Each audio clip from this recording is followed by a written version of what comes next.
اس میں امپورٹنٹ یہ ہے کہ اس جگہ پر پاکستان بھی ہو سکتا تھا اور ہمیشہ پاکستان ہی ہوتا تھا. پاکستان کے بغیر طالبان کے ساتھ معاملات ڈیل نہیں ہوتے تھے. اب آپ دیکھیں تو انہوں نے پتہ ہی کاٹ دیا ہے. پاکستان کہیں موجود نہیں ہے تو گلف کنٹریز سے ڈگنیٹریز ساتھ تھیں تو زلمے خلیل زاد پہلے دبئی یا قطر یا ان ملکوں میں آئے, وہاں سے انہوں نے ان دوستوں کو ساتھ لیا اور وہ سیدھا افغانستان پہنچے, اپنا بندہ چھڑوایا اور بندہ چھڑوا کر وہ واپس روانہ ہو گئے. وہی زلمے خلیل زاد جن کو یہ کہتے تھے وہ ارریلیونٹ آدمی ہے, اس کو کون پوچھتا ہے, وہ نوکری ڈھونڈتا پھر رہا ہے. حالانکہ ان کو شاید یاد نہیں کہ صدر ریگن کے زمانے سے زلمے خلیل زاد جو ہے وہ امریکی ایڈمنسٹریشن کے اندر بہت امپورٹنٹ ذمہ داریوں کے اوپر کام کر رہا ہے, اور ابھی بھی وہ شاید اگر کسی کو اتھارٹی کہا جائے افغانستان پہ, پاکستان پہ, تو وہ امریکہ کے پاس زلمے خلیل زاد ہی ہے. اب یہ جو الجزیرہ کی رپورٹ آئی ہے اس سے مزید ہماری جو پریشانی ہے وہ بڑھ گئی ہے. تو اب ہم نے لانچ کیا ہے عرفان صدیقی صاحب کو. اب جو کچھ عرفان صدیقی کہہ رہے ہیں آپ ان کو ایک پولیٹیکل سٹیٹمنٹ نہیں کہہ سکتے. میں نے آپ کو ابھی بتایا کہ ان کی بہت ہی زیادہ قربت ہے army chief general Asim Munir کے ساتھ, وہ ان کے استاد رہے ہیں. تو اگر عرفان صدیقی یہ بات کر رہے ہیں تو آپ نے یہی سوچنا ہے کہ یہ آرمی چیف بات کر رہے ہیں, تو آپ دباؤ اور تناؤ محسوس کر سکتے ہیں ان کی سٹیٹمنٹ میں. میں چاہتا ہوں کہ آپ ذرا ان کی سٹیٹمنٹ ایک دفعہ سن لیں تو آپ کو سب سمجھ آ جائے گی کہ ہو کیا رہا ہے. یہ سنیے. زلمے خلیل زاد ایک خاص مائنڈ سیٹ کا نام ہے اور وہ پاکستان کے حوالے سے ہمیشہ ہی ان کا جو رویہ رہا ہے, جو طرز عمل رہا ہے, وہ بڑا منفی رہا ہے. لیکن میرا خیال یہ ہے کہ موجودہ ٹرمپ انتظامیہ کے اندر ان کا کوئی باضابطہ رول نہیں ہے, نہ کوئی ان کے پاس کوئی بڑا عہدہ. اور یہ جو ڈیولپمنٹ حالیہ ہوئی ہے ایک امریکی کی رہائی کی, اس سلسلے میں بھی آپٹکس میں تو وہ آ گئے ہیں, کہیں دکھائی بھی دیے ہیں اور آج کل تشریف بھی لائے ہوئے ہیں وہاں پہ.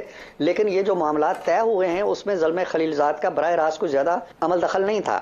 اور امریکہ کو یہ بات ضرور ذہن نشیں رکھنی چاہیے, اور شاید وہ رکھیں گے یقیناً, کہ اگر کوئی ایسا سلسلہ ہوتا ہے یا کوئی اس طرح کا ارینجمنٹ کیا جاتا ہے کہ پاکستان سے متحارب افغانستان تشکیل دیا جاتا ہے, یا ایسے افغانستان کی حوصلہ افزائی کی جاتی ہے جو پاکستان کے ساتھ اچھے تعلقات نہیں رکھ سکتا, تو پھر امریکہ کے جو مقاصد ہیں خطے میں امن کے لیے یا افغانستان کی ترقی کے لیے یا افغانستان کے ساتھ براہ راست اچھے تعلقات استوار کرنے کے لیے, ان کوششوں کو زک پہنچے گی. ایک نئی سوچ جو ٹرمپ صاحب یہاں اس خطے میں لانا چاہتے ہیں, وہ سوچ مثبت طریقے سے آگے نہیں بڑھ سکے گی.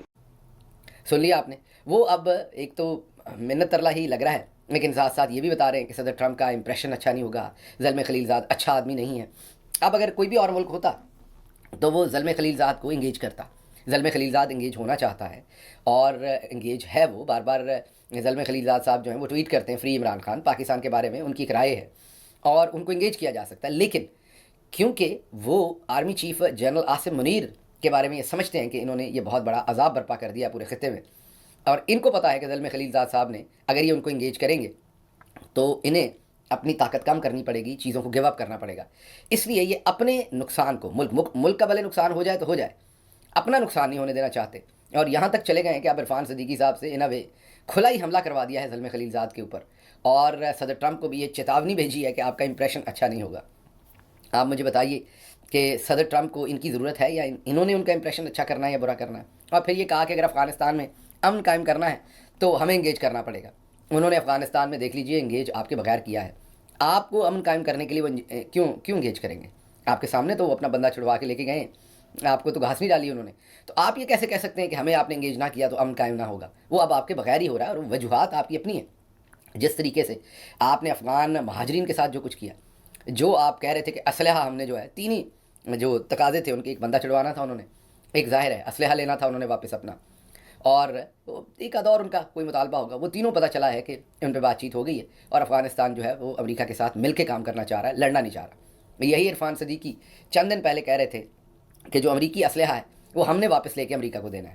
تو امریکہ آپ کو بیچ میں کیوں لائے جب وہ خود ہی ڈیل کر سکتا؟ تو یہ بھی ایک انٹرسٹنگ چیز ہے جب آپ کہتے ہیں کہ انہیں کوئی اثر نہیں ہوتا, تو اثر بھی ہو رہا ہے اور پریشانی بھی ہو رہی ہے, اور وہ سب کچھ آپ نے دیکھ لیا ہے. اچھا جی, اگلی خبر جو آپ کے سامنے رکھنی ہے وہ ایک صاحب ہیں, پولیس آفیسر ہیں, ملک لیاقت. انہوں نے ایک بڑا زبردست حل دیا ہے سارا. انہوں نے کہا ہے کہ جی 1000 بندہ قتل کر دو, سب ٹھیک ہو جائیں گے. میرا خیال انہوں نے کہا تو نہیں, پی ٹی آئی کی طرف اشارہ تو نہیں ہے, لیکن میرا خیال ہے کہ ان کا کہنے کا مطلب یہی ہے کہ 1000 بندہ, یہ جو سوشل میڈیا کے اوپر بات چیت کرتے ہیں یہ پولیس کے آفیسر ہیں.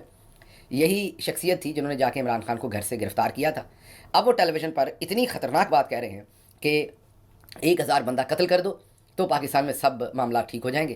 جب ان سے یہ پوچھا گیا کہ 1,000 بندہ قتل کر دینا یہ عام بات نہیں ہے, تو انہوں نے کہا کہ اتنے کروڑوں کی آبادی ہے, اس میں اگر 1,000 بندہ قتل ہو گیا تو کیا بات ہے, مطلب بندے نہ ہوئے بیچارے کوئی میں کیا کہوں, ایون جانوروں کے بارے میں بھی ایسے بات نہیں کرنی چاہیے. تو یہ مائنڈ سیٹ ہے, اور ان لوگوں کو چودھری صاحب نے 9 مئی اور تمام چیزوں میں استعمال کیا. آپ سوچیں ان کا ذہن کیا ہے. یہی شخصیت تھی جب ضلع شاہ کا سارا معاملہ ہوا, عمران خان صاحب کے گھر پر توڑ پھوڑ ہوئی, انہیں گرفتار کیا گیا, تو وہ یہی شخصیت ہے. اچھا جی, بلوچستان میں معاملات اور زیادہ خراب ہو گئے. کل بلان میڈیکل کالج کے وائس پرنسپل کو ان کے گھر پر چھاپا مار کے لا انفورسمنٹ کی ایجنسیز نے گرفتار کر لیا یا اغوا کر لیا. وہاں تشدد بھی کیا اور ان کو ساتھ لے گئے. آج اس کے لیے پروٹیسٹ ہوا. ابھی مارنگ بلوچ کا ایک ٹویٹ آپ کو دکھاتے ہیں. انہوں نے تو لاشوں کی تصویریں بھی جاری کی ہیں, جو میں نہیں دکھا سکتا کیونکہ یوٹیوب کی پالیسی نہیں ہے, لیکن کم از کم 2 لاشوں کی تصویریں انہوں نے اپنے ٹویٹ میں لگائی ہیں, اور انہوں نے لوگوں کو کہا ہے کہ پرامن طریقے سے آپ لوگ باہر نکل آئیں, کیونکہ انہوں نے مظاہرین کے اوپر گولی چلائی ہے. اور وہ مظاہرین جو غالباً بلان میڈیکل کالج کے وائس پرنسپل کو اٹھائے جانے کے اوپر پروٹیسٹ کر رہے تھے, اب ان پر سر عام گولی چلا کر وہاں پر نہتے لوگوں کو قتل کر دیا گیا ہے. 26 نومبر کی طرح کی ایپیسوڈ ہوئی ہے. مارنگ بلوچ کا وہاں پر ٹویٹ بھی موجود ہے. اللہ نہ کرے معاملات خراب ہوتے نظر آ رہے ہیں ہر روز. آپ ذرا غور کیجئے کہ ہمارے پاس ایک ہی سلوشن ہے کہ لوگوں کو مار دو, بجائے اس کے کہ ہم مرہم رکھیں, انگیج کریں. اگر ہم مارتے جائیں گے تو دشمن تو ہمارا گھات لگا کے باہر بیٹھا ہوا ہے. کسی دن بھی کسی نے اسپانسر کر دیا ان سب کو کھل کے, کسی ملک نے بھی, تو پھر آپ کدھر جائیں گے اور معاملات کدھر ہوں گے. لیکن ہم نے ہوش کے ناخن نہیں لینے, ہم نے تن کے رکھو کی پالیسی جو ہے وہ جاری رکھنی. اچھا جی, اگلی خبر آپ کے سامنے اسلام آباد ہائی کورٹ سے رکھتے ہیں. وہاں ایک نیا ہی کام شروع ہو گیا. وہاں پر جو ججز ہیں, اسلام آباد ہائی کورٹ کیونکہ ایک نئی ہائی کورٹ تھی, وہاں پر کلچر تھوڑا ڈفرینٹ تھا, ججز کا بھی اور عملے کا بھی. لیکن اب کیونکہ چودھری صاحب نے اس ہائی کورٹ کے اوپر قبضہ کرنے کے لیے لاہور اور دوسری ہائی کورٹ سے ججز کو ٹرانسفر کیا ہے, وہ ججز ساتھ اپنا عملہ بھی لے آئے ہیں. اب وہاں پر ایک نیا کام شروع ہو گیا. وہ جو ساتھ عملہ آیا ہے چودھری صاحب نے جو ٹرانسفر کی ہیں, وہ ججز کا عملہ لوگوں سے سر عام رشوت مانگتا ہے. اب اس پر جسٹس بابر ستار نے ایک خط لکھ دیا, جو اس وقت کے چیف جسٹس ہیں قائم مقام سرفراز ڈوگر صاحب, جسٹس سرفراز ڈوگر, ان کو کہ آپ کا عملہ رشوت مانگتا ہے, ان کو بندے کا پتر بنائیں. تو میرا نہیں خیال کہ وہ تو شاید تمغہ امتیاز دیں, بندے کا پتر تو نہیں بنائیں گے. لیکن اب وہاں پر ججز پریشان ہیں جو اسلام آباد ہائی کورٹ کے ہیں, کہ یہ جو نیا چینج آف کلچر ہے جو سرفراز ڈوگر صاحب لائے ہیں, قانون کے مطابق کوئی فیصلہ نہیں کرتے. پچھلے دنوں جسٹس اعجاز اسحاق ایک مقدمہ سن رہے تھے, خود سے ہی لارج بینچ بنا کے ان کے سامنے سے وہ مقدمہ اٹھا کے تو اپنے سامنے لگا لیا. عمران خان سے ریلیٹڈ وہ مقدمہ تھا. اب ججز نے خط لکھنا شروع کیا ہے, اور انہوں نے وارن کیا ہے قائم مقام چیف جسٹس کو کہ آپ کو ایسے کاموں سے باز رہنا چاہیے, یہ درست کام نہیں ہے جو آپ کر رہے ہیں. بہرحال لگ نہیں رہا کہ ایسا ہوگا. اسلام آباد ہائی کورٹ کے کلچر کو ہمیشہ کے لیے جو ہے وہ تباہ کر دیا گیا ہے. اچھا جی, اگلی خبر جو ہے وہ آپ کے سامنے, یہ ایک مولوی صاحب ہیں, انہوں نے کیا ہی کمال کی بات کی ہے. انہوں نے ایک طریقہ بتایا کہ بجلی کا بل جو ہے وہ کیسے کم ہو سکتا ہے. آپ ذرا سوچئے, یہ نیشنل ٹیلی ویژن پر بیٹھ کے یہ باتیں بتا رہے ہیں, اور لوگوں کو کہہ رہے ہیں کہ میٹر میں انگلی دیں, بجلی کے میٹر میں, اور یہ چیز لکھیں تو بجلی کا بل جو ہے وہ کم آ جائے گا. یہ نیشنل ٹیلی ویژن پہ بیٹھ کے باتیں ہو رہی ہیں. اب آپ سوچیں کہ کوئی بیچارہ بیوقوف انگلی دے بیٹھے, اس کو الیکٹرک شاک لگے اور وہ مارا جائے تو پھر کیا ہوگا.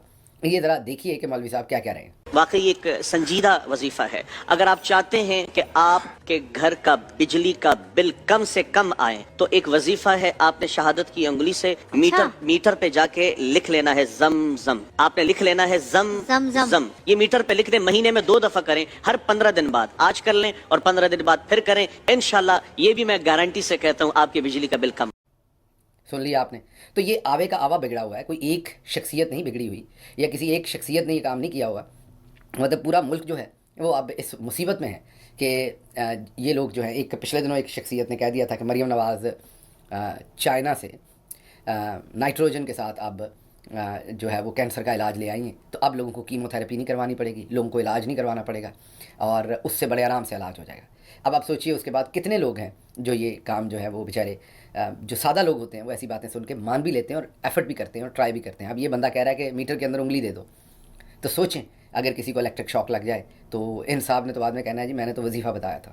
تو یہ اکیلے چودھری نظام الدین نہیں, انہوں نے پورے کا پورا کلچر ہی, وہ ہائی کورٹس دیکھ لیں, وہ ٹیلی ویژنس دیکھ لیں, وہ میڈیا دیکھ لیں, پوری انہوں نے پورے کلچر کی ہی تباہی جو ہے وہ نکال کے رکھ دی ہے, اور ان کو اس چیز کا کوئی احساس نہیں ہے. اچھا جی, نجم سیٹھی صاحب نے آگے ایک بڑی امپورٹنٹ بات کی ہے. ایک تو یہ کہا جا رہا ہے کہ محسن نقوی جو ہے وہ گلف کے کسی ملک میں علاج کروا رہے ہیں, بہت سخت بیمار ہیں, اور گلف کے کسی کنٹری کے اندر ہاسپٹل میں. میرا نہیں خیال ایسا ہے, ضرور کوئی نہ کوئی سازش اور چال ہوگی ان کی.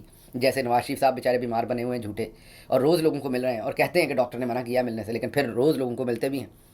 اور یہ بھی اسی طرح کا کوئی شخصانہ ہے، لیکن نجم سیٹھی صاحب اب یہ بیان کر رہے ہیں کہ شاید وہ یہ وزارت چھوڑ دیں۔ اب یا تو کوئی ان کا آپس میں پھڈا ہو گیا ہے، یا پھر شہباز شریف کی چھٹی کروا کے اسے وزیر اعظم کے طور پر لانا ہے۔ بہرحال دیکھتے ہیں یہ معاملہ کس طرف چلتا ہے، لیکن ایک چیز یہاں پر طے ہے کہ محسن نقوی صاحب جو ہے وہ اب روئے رواں وزارت داخلہ کے نہیں رہ گئے۔ تو اینڈ پہ صرف یہی کہوں گا کہ جب آپ کہتے ہیں کہ ان کو کوئی فرق نہیں پڑتا، انہوں نے ایسے ہی چلنا ہے، ایسا نہیں ہے، انہیں فرق پڑتا ہے۔ ایک ایک کر کے چیزیں چینج ہو رہی ہیں، اور یہ جو ظلم کا نظام ہوتا ہے یہ بہت دیر تک ایسے رہ نہیں سکتا۔ مجھے یہاں سے اجازت دیجیے، اللہ آپ کا حامی و ناصر ہو۔ پاکستان زندہ باد۔